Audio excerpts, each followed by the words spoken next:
વડોદરા જિલ્લાના સાવલી એપીએમસી હોલમાં ભારતીય જનતા પાર્ટી દ્વારા પરિચય બેઠકનું આયોજન કરવામાં આવ્યું। આ કાર્યક્રમમાં રાજ્ય, જિલ્લા, તાલુકા અને નગર ભાજપાના નવનિયુક્ત હોદ્દેદારો તેમજ વડોદરા સહકારી ક્ષેત્રની બરોડા ડેરીની ચૂંટણીમાં વિજેતા બનેલા ઉમેદવારોનું સન્માન કરવામાં આવ્યું।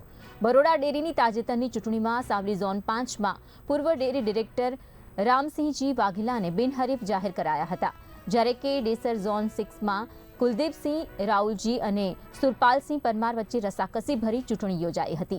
તેમાં સુરપાલસિંહ પરમાર 43 મત મેળવી વિજયી મેળવ્યો હતો, તો કુલદીપસિંહ રાઉલજીને 37 મત મળ્યા હતા।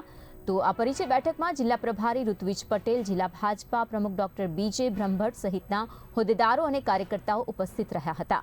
આ કાર્યક્રમ દરમિયાન આગામી સ્થાનિક સ્વરાજની ચૂંટણી માટે સંગઠનને મજબૂત બનાવવાની જરૂરિયાત પર ભાર મૂકવામાં આવ્યો હતો।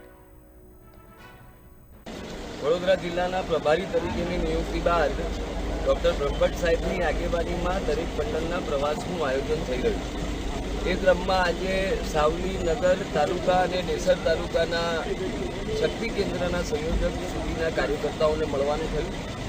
ડૉક્ટર બ્રહ્મભટ્ટ સાહેબની આગેવાનીમાં અને આ વિસ્તારના લોકપ્રિય ધારાસભ્ય એવા કેતનભાઈ ઇનામદારની નેતૃત્વમાં આગામી સ્થાનિક સ્વરાજની ચૂંટણીમાં બધી જ નગરપાલિકા, જિલ્લા પંચાયત અને તાલુકા પંચાયતની બેઠકો પર ભારતીય જનતા પાર્ટી બહુમતી સાથે જીતે અને બધી જ બેઠકો પર જંગી બહુમતી સાથે ભારતીય જનતા પાર્ટીનો વિજય થાય, એના માટેનું આયોજન કર્યું છે। આગામી સમયમાં પ્રત્યેક બૂથમાં પ્રત્યેક મતદાતા સુધી સંપર્ક કરવા માટેનું આયોજન આજની બેઠકમાં કરવામાં આવ્યું।